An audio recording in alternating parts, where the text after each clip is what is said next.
Good morning, good afternoon, good evening. We'll be starting in a couple of minutes. So in the meantime, if you just want to share in the chat box where you're joining us from, that would be great.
Good morning, good afternoon, good evening. Welcome to our 14th series of PDW, Publishing Critical Work in Business and Society.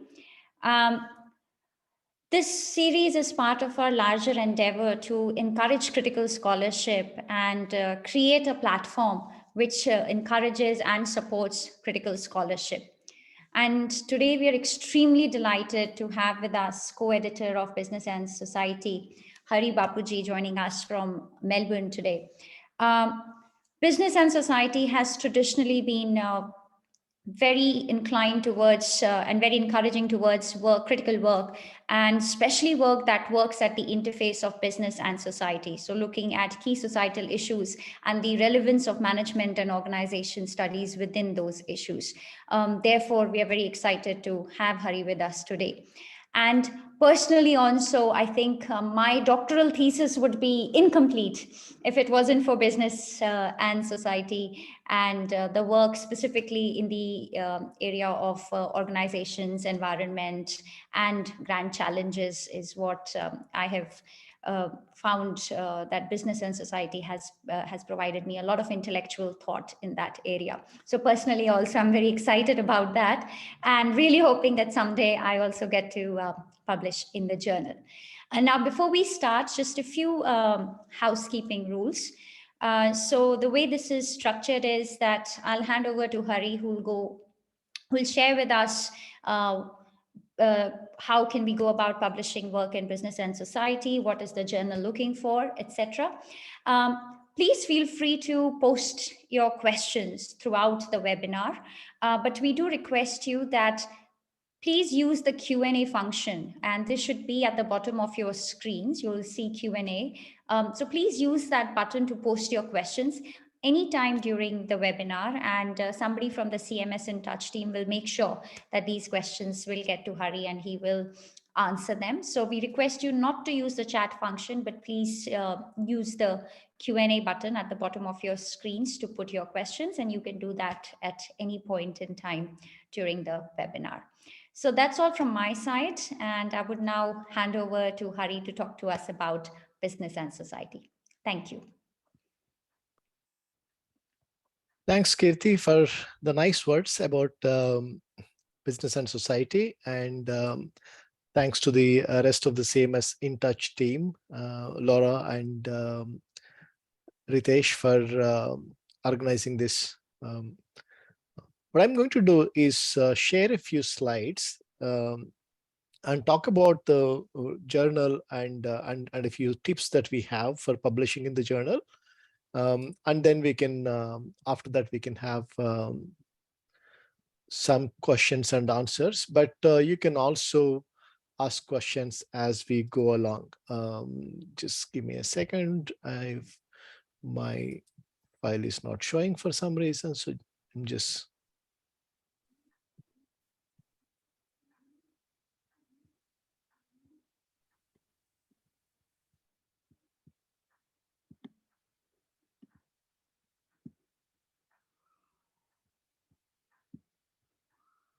Okay, this should do now.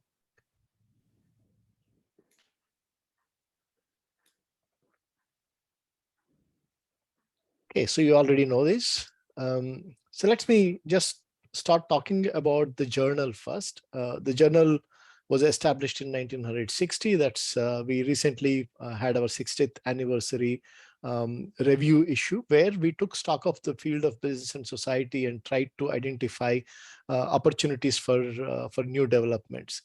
So business and society aims to be a leading peer-reviewed outlet for scholarly work, dealing with topics at the intersection of business and society, and the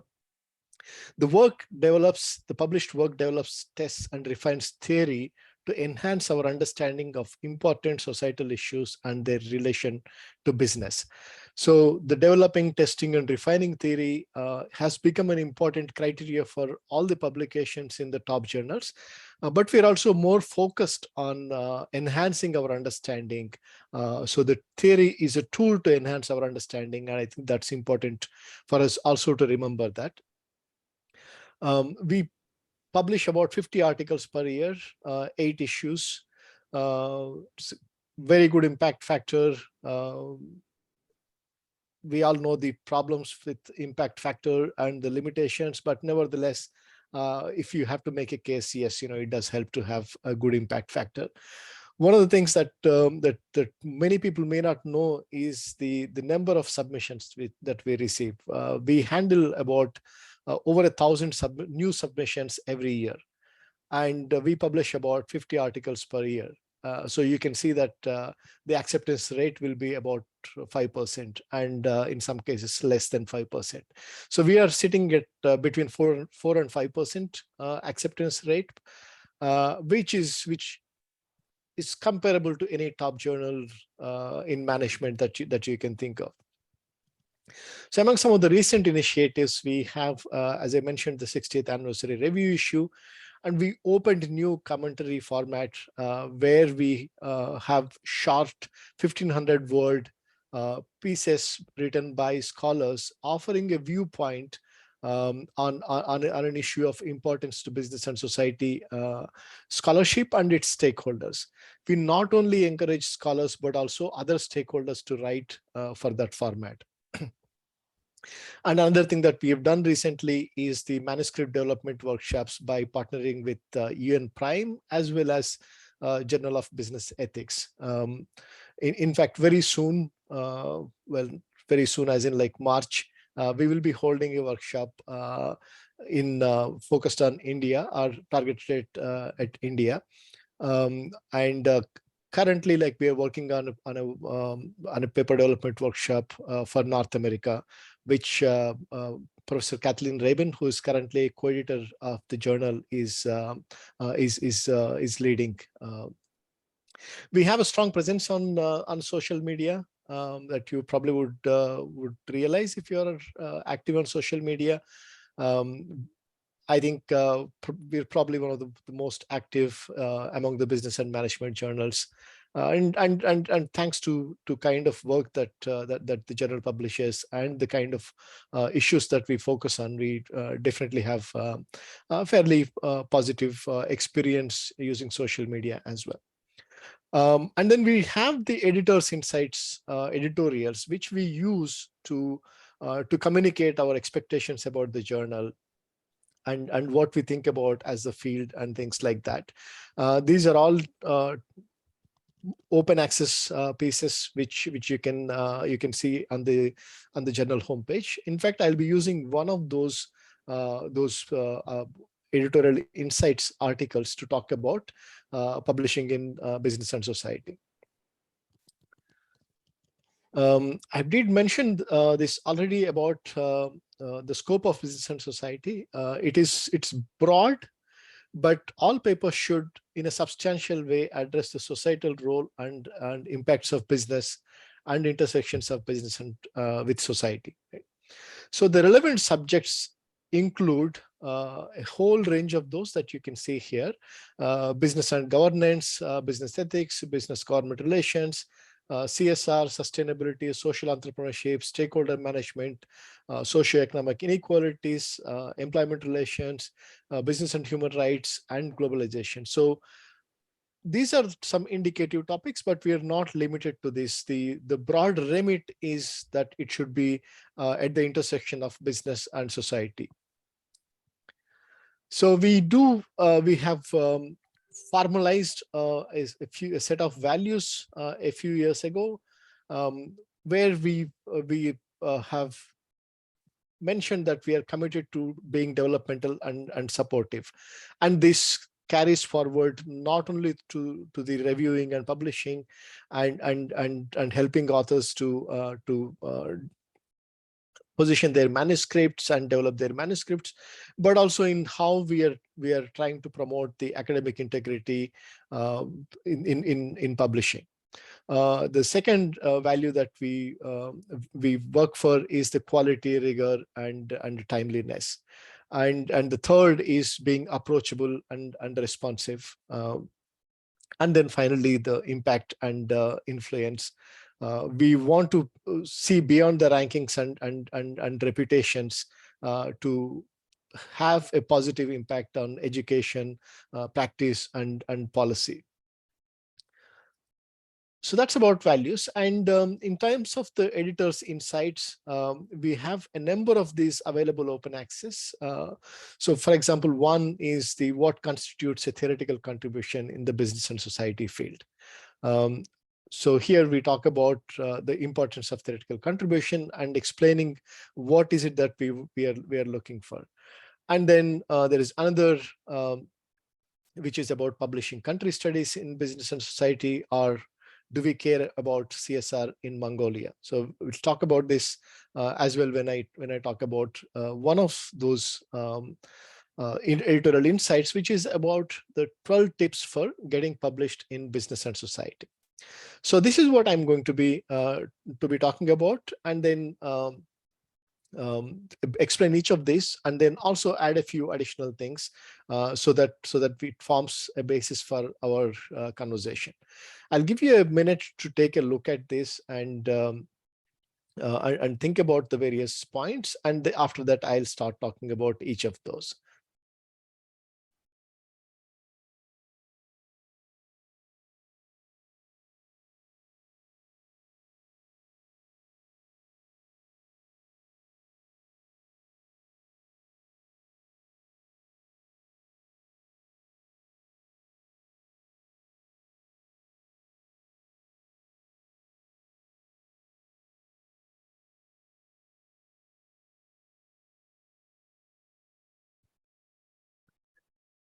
Okay, so let's first talk about the very first tip, which is that ensure that your manuscripts fits the business and society domain. So often we get manuscripts that speak to only business. For example, the impact of something, let's say the COVID on stock market, the reactions, right? So that's good for a business journal, but not for Business and Society. Similarly, sometimes we get a manuscript that talks about only climate change, for example, how climate change is bad, how climate change is affecting societies. That is good, but not for Business and Society journal, where our interest is trying to see how business affects climate change, our societal issues, and how societal issues affect business. So it has to meet both the test of the business and the test of society. So that's one of the most important things to remember, right? The second is meeting our quality threshold.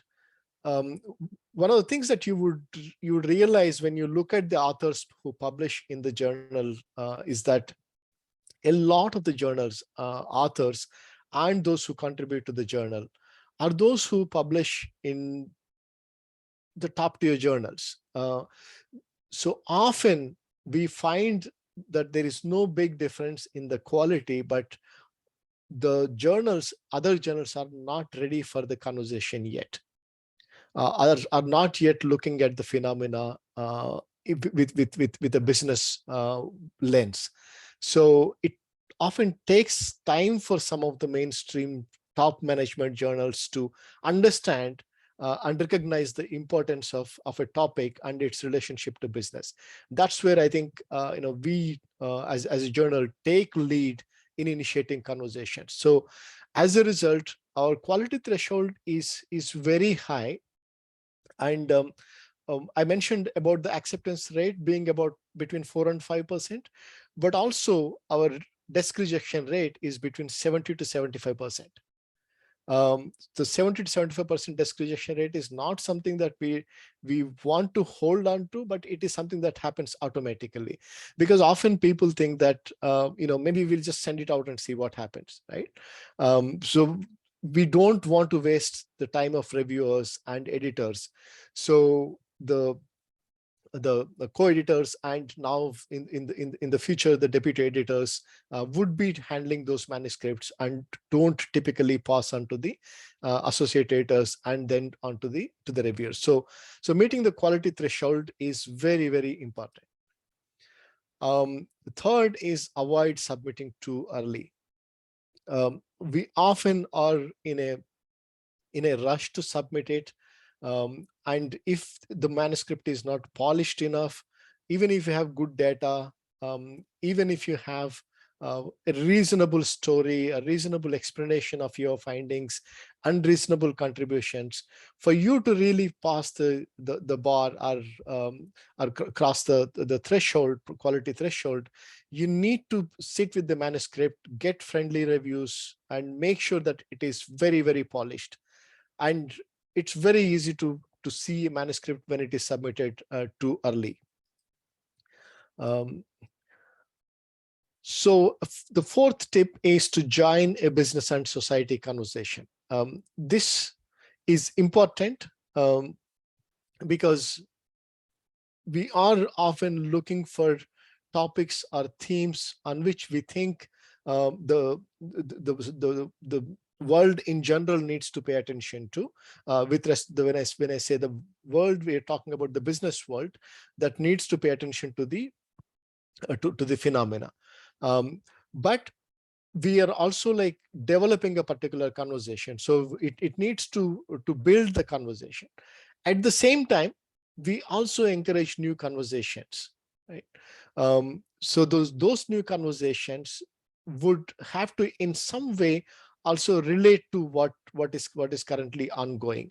So if it is possible at all, it is important to join the conversation that is already taking place, and speak to even if it is absence of a conversation, it needs to speak to the literature, to speak to the discussion that is already taking place in the journal.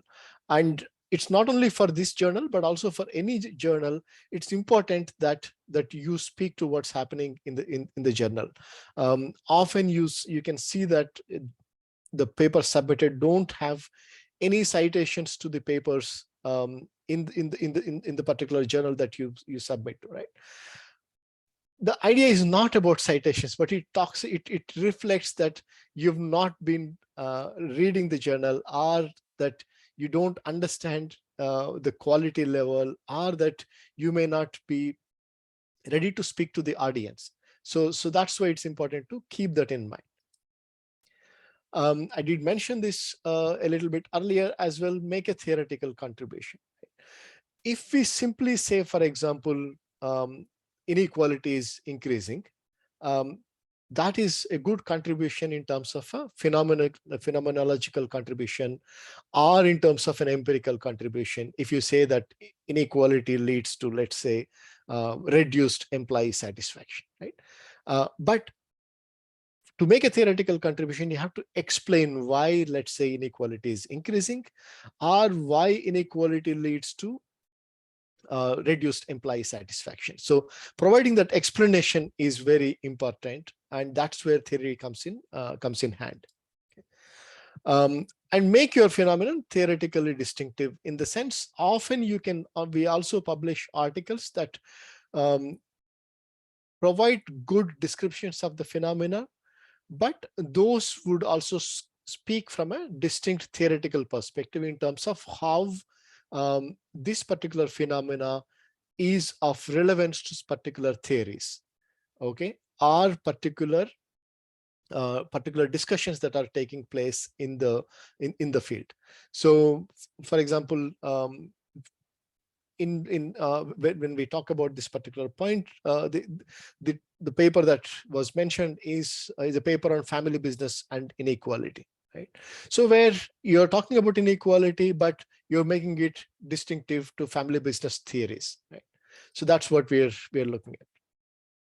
Similarly, make your geographic context theoretically distinctive. Often we see papers where scholars say that this particular phenomenon has been examined in the context of the developed world, or mostly in the US, but not in, let's say, China or India or Taiwan or Vietnam, whichever country that you come from, right? But you have to also explain why testing it in the geographical context is very, very important, or how testing it in that context may lead to theoretically distinct insights. So just because it has not been tested in one particular country doesn't mean that it has to be tested there. So you have to explain why testing in that context is important. So you need to make sure that the geographic context is also giving some kind of insights. Then align your research design with research questions. we all believe that exploratory designs are very useful for exploratory questions, are amenable to qualitative methods, and theory testing or hypothesis testing is amenable to the quantitative empirical studies. So make sure that those research designs are aligned to your research questions. And if your paper is qualitative, the analysis should go beyond the first order description. It's not simply about what the participants are saying, but about what are the underlying theoretical themes and how you connect them to develop new insight. And explain and justify your methodological decisions and protocols. It's not simply saying that we interviewed 20 or 30 stakeholders, or that we've collected surveys from 200 managers, but as to why that is important and what choices you have made, and provide all the details that are necessary to make a good judgment about the rigor of your study. And then avoid incompetence cues. The incompetence cues are essentially ones the errors that you can easily rectify, right? Typos, differing font sizes, differing fonts, and differing spaces, and the names of misspelling the names of the authors, particularly those which are being shown in the Word document as part of the language errors. Right? Recently, I had an experience where we misspelled, and I take the blame for it, because I always saw that name as with an extra A, and one of the reviewers has pointed that out, and I felt extremely bad about it. So these are the incompetence cues, where it shows that if you spend a little bit more time, you could probably avoid those errors. So here the idea of a lot of times editors may be okay to let go of this, but sometimes reviewers, if they're not happy with, or if they don't appreciate the contribution potential, they would take these kind of things much more seriously. So please do keep that in mind. At the same time, we also are aware that the language barrier exists, because not everybody is a native English speaker. So we don't particularly worry about the language issues, but it is the issues with respect to things that you can easily identify and detect if only you read it again, if you read it one more time, or if you gave it to someone else to read it. And then engage constructively with editors and reviewers. So as editors, there's nothing, I mean, we particularly like to publish papers. We particularly like to see papers getting published, move through the review process. So assume for all purposes that the reviewers and editors are with you. They want to see the paper through, and we rarely have reviewers who are against the paper because of its message or because of something else. But it's only that, and even if there is something like that, if something like that happens, we do step in as editors and as co-editors, deputy editors, chief editors, whatever is the designation, we do step in to moderate that. So please engage constructively with the editors and reviewers. Even if you disagree, explain why you disagree. Okay, but don't simply say that, yeah, we made change without actually fully addressing that. Okay. I mentioned this, so but it's worth also allowing you to read what we have there in this particular editorial.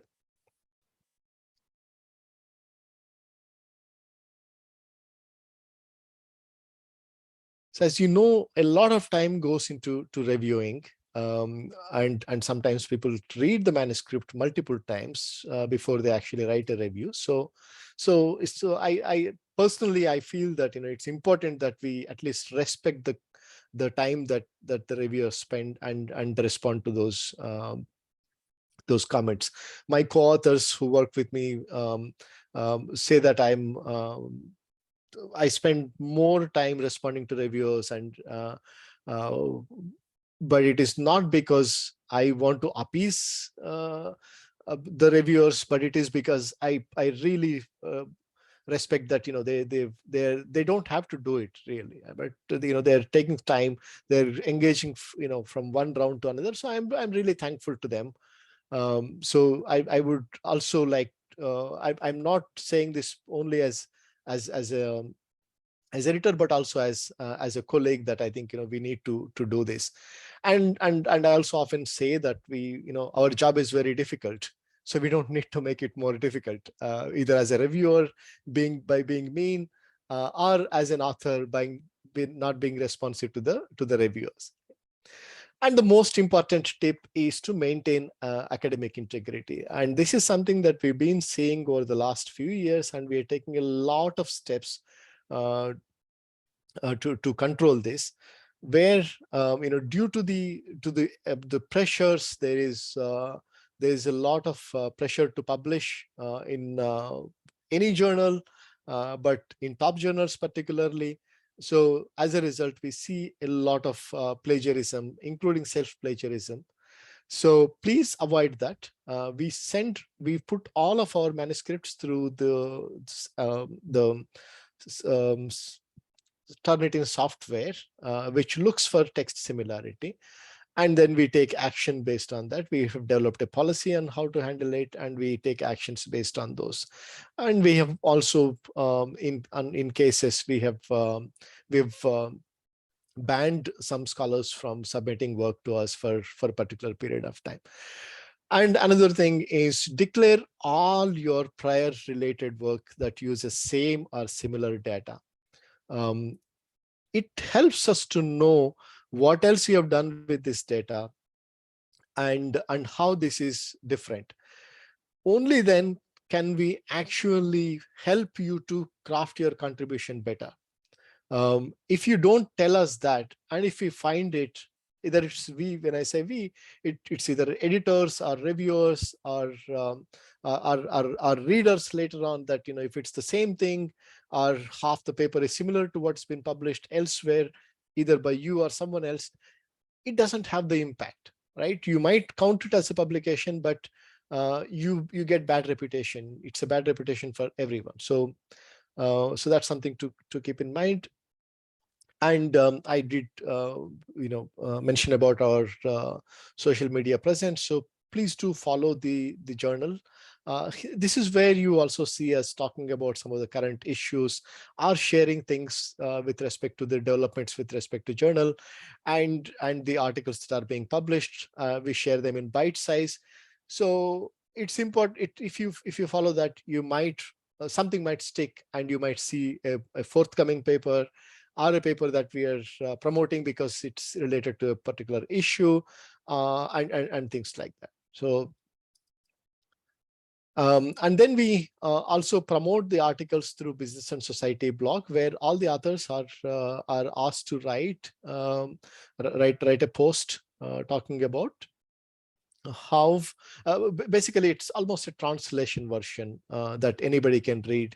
And understand the importance of the particular content of the papers. And then we have a number of special issues on various topics in the coming months that we are accepting submissions for.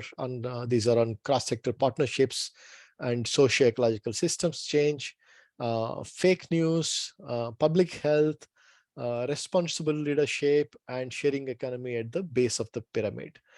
So please do take a look at this and do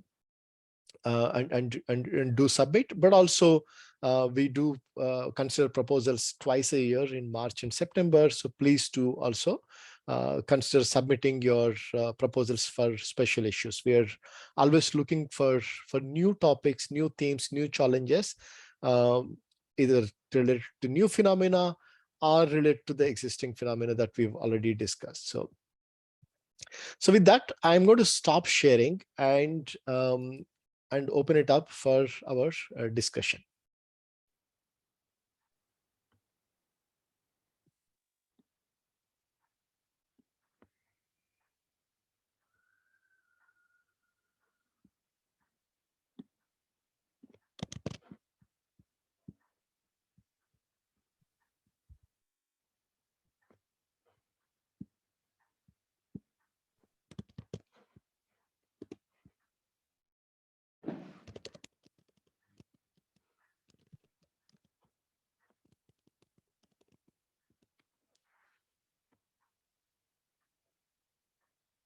So there's one question. Let me get this. Is that okay? Thank you very much. So this is about whether I can elaborate the theoretical contribution with an example, because most of the time the papers are rejected too due to negligible theoretical contribution, right? So this has become a major problem for sure for a lot of scholars, including myself. My papers get rejected too for lack of theoretical contribution. So first is that your findings or what you're describing should have an explanation component. Okay, it is not simply saying that A relates to B, or it's not simply that something is happening, but it is about explaining it. In case of empirical papers, that is quantitative papers, it is testing those mechanisms, whether it is through mediation or moderation. And in case of the qualitative papers, it is the data speaking to the mechanisms, right? So that is one main component with respect to the respect to what you actually do with respect to your empirical papers, right? So then let's move to the front end of the paper, where you talk about the positioning, where you talk about the gap in the literature. That's something we don't know, right? So what is it that we don't know in the current literature? So you need to explain, or your study needs to address something that we don't know, or we know inadequately. That is the problematization perspective, right? So that's the second component, right? So I first talked about your own study, assuming it's an empirical study, and then its positioning, and then let's move to the contribution, which comes in the discussion section. So how does your paper advance our understanding with respect to the phenomena that you have mentioned, but also how does it have implications for our current understanding and other phenomena or other theories, right? So I did give, for example, like if you say that CSR is investments are increasing in a particular country, then we need to be able to answer why the CSR investments are increasing, and give an explanation and test those mechanisms. Okay? And after that, you need to also see to be able to explain how that has implications for some other theories, whether it's institutional theory. I mean, in case your explanation was that it is because of regulations, then you talk about implications for, let's say, institutional theory. Right? If it is through due to individual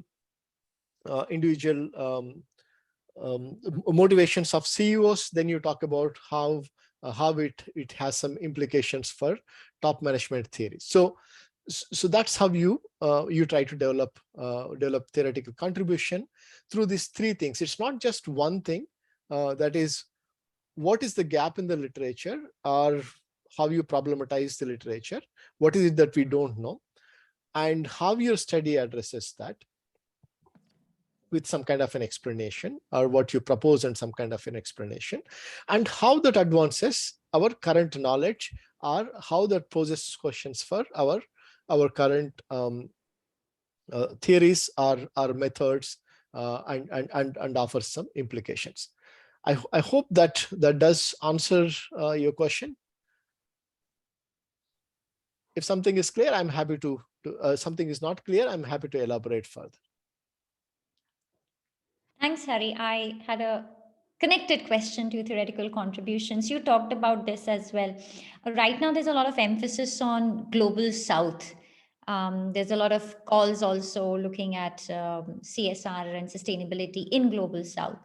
So, could you again share examples, because this is something that I personally also struggle with, that yes, the context is very interesting, and there's not a lot of work that has been done there, but how to again highlight, as you said, the theoretical distinctiveness of the context, how to go about this? Right.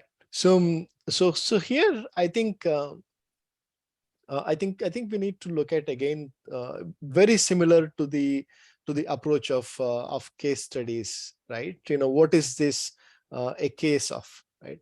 So what is this particular country known for? What are its key characteristics, right?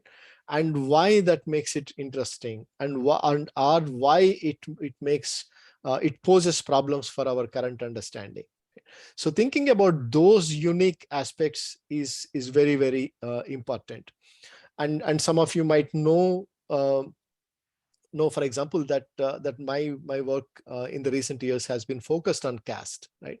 So if we talk about caste, then our colleagues would say, why should we be worried about caste? Because we know about other discriminatory systems, other systems that are discriminatory, right? I feel like telling them, look, it affects nearly 2 billion people in one way or the other, because all of us are in this particular institution, are conditioned, all of us. When I say all of us, I'm talking about all those who are from the Indian subcontinent, are conditioned in a particular way. It is part of the people's names. It is part of their life. It's part of how they behave.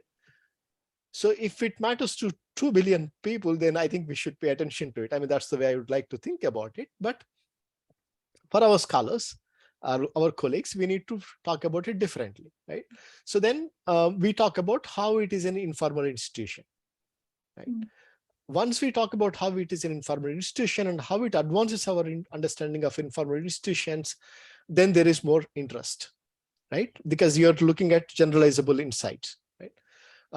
And then we also talked about how it is an invisible inequality, right? Then that triggered a lot of interest in the idea of invisible inequalities, and then people could come up with a lot of other things that would bring to the table a new insight that would not have been possible if we only looked at it as a caste, for example, right? As a phenomena. And I can give more examples of this. And we looked at it we used the caste lens on economic inequality to talk about how it can explain economic inequality as a construct by looking at the differential endowments of resources, differential access to resources, and differential rewards that it gives to the same contribution. So once you do like this, then it becomes easier for people to see the contribution. So it's thinking about what is it a case of, right? What is unique about it, and look for those distinctive things, and then highlight those. I think then it becomes easier for people to relate to it, and see the larger importance of it. So here, in all these cases that I mentioned, I'm still studying caste, right? But I'm trying to help understand additional aspects as well, right? When I say I obviously I'm talking about me and my co-authors here, um, but I hope that clarifies. Great, thank you. So we have another question here from Rahul. So he wants to know if a paper with experimental methodology would find a home in business and society. Yes, of course. We are open to all methods.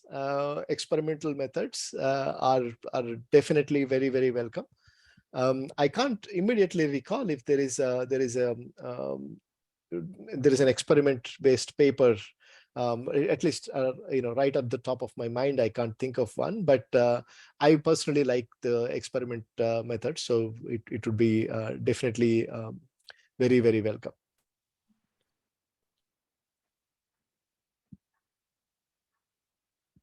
So I have one more question, Hari, for you. You talked about celebrating 60 years of business and society and taking stock of where the conversation is now. Any specific ideas where you want to see business society maybe in the next 5 years? So you've done taking stock. So what does future look like for business and society? Yeah, so as a journal, or as a field, or both? As a journal, and maybe as a field also, some of the, because so I'm somebody who follows business and society on social media, so I do follow the conversations. So what are Right. some of the conversations that you think will also shape the field of business and society in the next Right. 5 years? So um, Colin Colin Higgins and I would be continuing with our roles as the co-editors for the journal. So we would be putting together. We would be sharing our vision for the next 3 years, and that is about leadership for inclusion and impact. The idea is that we are a top journal. We are a leading journal, not necessarily top, doesn't matter, top or whatever. We're a leading journal that provides leadership not just for business and society topics and themes, but we also want to be a journal that provides leadership in terms of journal management, in terms of transparency, in terms of being supportive and caring of the authors and other stakeholders who contribute to the journal. So that's one aspect. The second is the inclusion aspect. We definitely know that we have a long way to go in making our journal representative of the field that we serve, both in terms of the contributors, that is the authors, reviewers, editors, and editorial board members, and all of that. So we would be looking at inclusion in journal space, as well as in the papers that we publish and the way we promote. So that's another thing that we are looking at. And the third is the impact, really going beyond the traditional metrics of impact. We are keen to look for ways in which we can translate some of the content published in the journal to so that it can reach to a broader audience and become more useful. So this is what we have a plan for the journal, and we have an exciting and very energized new team with additional members and continuing team members who are going to work towards this in the coming years. In terms of the conversations, we are definitely looking at, based on taking up the stock. We some of the special issues speak to those. So we've looked at health, right? So far we've seen health from the employee perspective, but not from the public health perspective. So that is one thing that we think will become more important. Climate change obviously is going to become an important aspect for us. Inclusion would become more and more important. Indigeneity is going to be another issue that we'll be focusing on, because the indigenous perspectives have typically been focused in the global north, but the indigenous peoples in the global south have been overlooked from those conversations. So our idea would be to bring those as well, and see what we can learn from the bringing together of those. And another thing that we're looking at, or we're interested in, would be how the technology and social worlds, or organizational worlds, how their intertwining is going to pose challenges for our theories, and for our research. So these are some of the ways in which we think some of the topics that we think are going to be important. But again, like, these are at the top of the mind, and there may be things that I may be missing. What about you? What topics do you think would become important for business and society field going forward? I mean, the technology for sure. Mhm. And in terms of inclusion, again, I don't want to hijack the conversation, but I think, especially with COVID, that exposed a lot of questions about inclusivity. And somebody who comes from the global south, and you would have observed that as well, um, the the the inequalities and the fact that we still live in abject poverty. um, Mhm. to me, I think there's still a lot of underrepresentation. And personally, something that um, keeps me awake at night is that when sometimes I look at the literature, I find that it seems like we're doing a lot.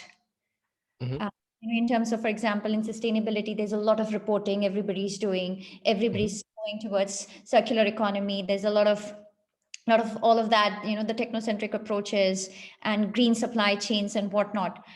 But at times when I look at what's happening in front of me, I see there's a lot of dissonance. And I think that COVID probably even highlighted that more. So I Yes. think that hopefully that scholars have taken cognizance of that, and that becomes important. Because personally, I found that dissonance to be really troubling. That on one hand, there is so much talk about what, if, things being done, yet on the ground. And I mean, you talked about climate change, right? When we look at the data, the extent to which we have harmed we're crossing the planetary boundaries every single day. But then you look at the literature, and it's like, look, all of these organizations are doing such a brilliant job. It almost seems like we don't have a problem, and yet it is a problem. And with things like climate change, it increases the inequalities. Yes. So, Yes. Yes. Yeah.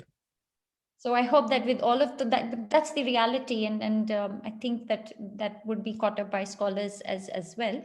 We Yeah. do have another question from Sonia. She wants to know if it is all right to actually email a paper or maybe an idea to an editor or a co-editor before you submit it formally. What are your thoughts on that? Um, you can you can send it, but typically we avoid responding to those, because then it becomes much harder. But for special issues, you can definitely ask, and in a lot of cases, special issue guest editors would encourage that. um, I also say this because it becomes harder to keep track of those over email. Okay. And there have been occasions where I've promised to people that I'll get back, or I meant to get back, but I have not. Um, and it is just very hard for me to go back and find that email also, particularly if I don't remember their names. So, so for that reason, it is better to submit it. If there is scope, if we also give the reject with resubmit option. And we give feedback and say, like, we see potential for contribution, but maybe you need to do these things before you can submit it back again. So it becomes much easier to engage in a conversation like that rather than via email. So that's the primary reason that I say that we it would be hard for us. And then we are also doing paper development workshops, so you can send it to paper development workshops to get feedback. We have the prime paper development workshop in India in March. It will be announced pretty soon, where the journal Business and Society will be participating, and there will be mentors from our team. So use those opportunities rather than relying on the co-editors to be able to give feedback in a timely manner.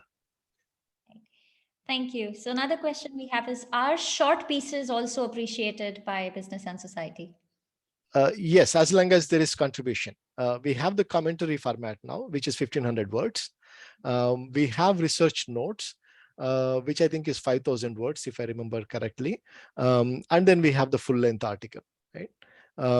And as long as there is a contribution, we are open to papers of different lengths.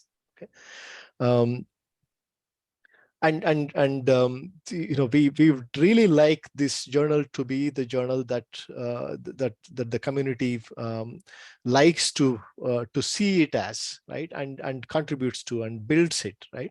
So it's the journal that that has to be owned by the community and shape it, right. So we want to be the people who would facilitate that process. So even from that perspective, I think if you think this is the length of the piece related to the contribution, we'll definitely give it a serious consideration. So one final question: how does one go about becoming a reviewer at Business and Society? The easiest way is to create an account in the Manuscript Central, and make yourself available as reviewers. And we are also from time to time looking at we enlist reviewers as well. That's something that we plan to do in the coming months. So you can sign up at that time. And if you have already reviewed for other journals, or if you have published in Business and Society and understand the expectations and all that, and in that case, we definitely recommend that you let one of us know, one of the co-editors or deputy editors or associate editors know that you're interested to review. Then we recommend names. Often we mention the names of some people and say, like, these are the people who have approached us and they're interested in these topics.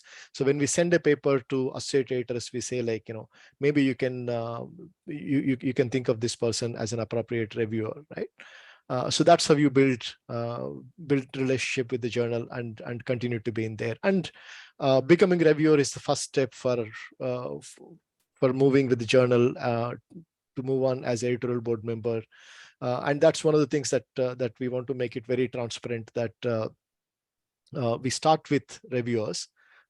In most cases, the vast majority of cases, that's the path.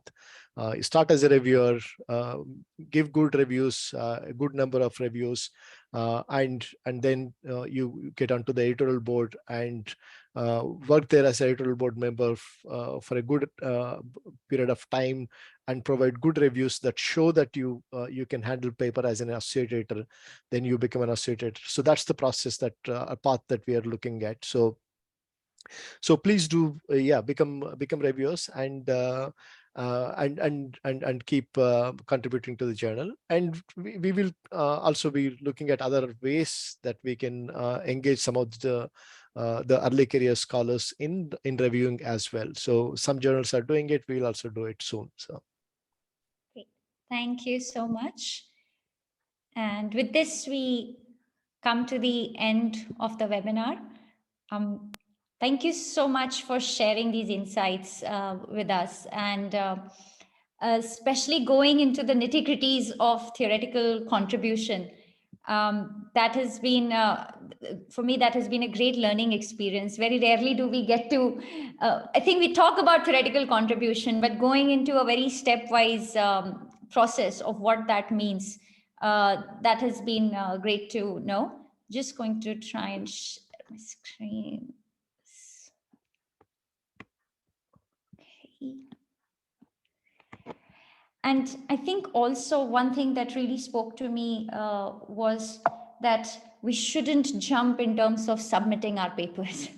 It's important to focus on those details as you talked about, and the fact that even you, after so many years, could overlook something. It means, especially for our for ECRs, it means that it's really important, and we should pay attention to that. It was also great to know about the steps that the journal is taking to ensure the academic integrity of the work. And yes, there are pressures around us, but it is important that as a community we ensure that the work that we are producing is rigorous, and there is at the same time it needs to have a certain level of integrity. So that was great to hear from you.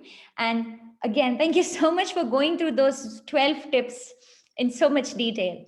Like I said, I think it was a fantastic opportunity to hear from you, go into detail of all those steps. And I think maybe for a lot of us at the back of our head, we know these, but having them listed in a concise form and understanding what falls under each of them was really great to hear. And I'm sure that it's going to help not just me, but a lot of critical scholars out there. So thank you very much. Before we close, I just want to draw everyone's attention to our forthcoming events. Our next webinar is something that we are starting for the first time. It's a webinar with the editors of special issue of Journal of Business Ethics, and the special issue is on the business of immigration, bodies across borders. This is happening on the 10th of November. And we're also very excited to share that the second webinar, the second event of our Inspiring Methods series, is going to happen on the 24th of November. And please do follow us on social media, so that our YouTube channel, our email, and our Twitter handle, everything is there. And more specific details about these two events, as well as details about our future events, will be shared on this as well. And the recording for this will be made available. We'll upload it on YouTube in a few days when it's available. So do check that out. Recordings of all our previous events as well are there on YouTube channel as well. And the easiest thing to do is just subscribe to our YouTube channel, so you will get to know whenever there is a new webinar which is uploaded. And in case you have any ideas about any webinars that you would like to organize, you just have some ideas, you want to brainstorm with us, please write to us at cmswebinars@gmail.com. So that's all from my side. A huge thank you to the participants, and thank you so much, Harry, for taking time out. I know it's late evening in Melbourne, but thank you so much. This was really insightful. Thank you to all the participants, and thank you to my fellow CMS InTouch members as well. Thank you, Ritesh. Thank you, Laura. Thank you, everyone. Good night. Thank you. Bye.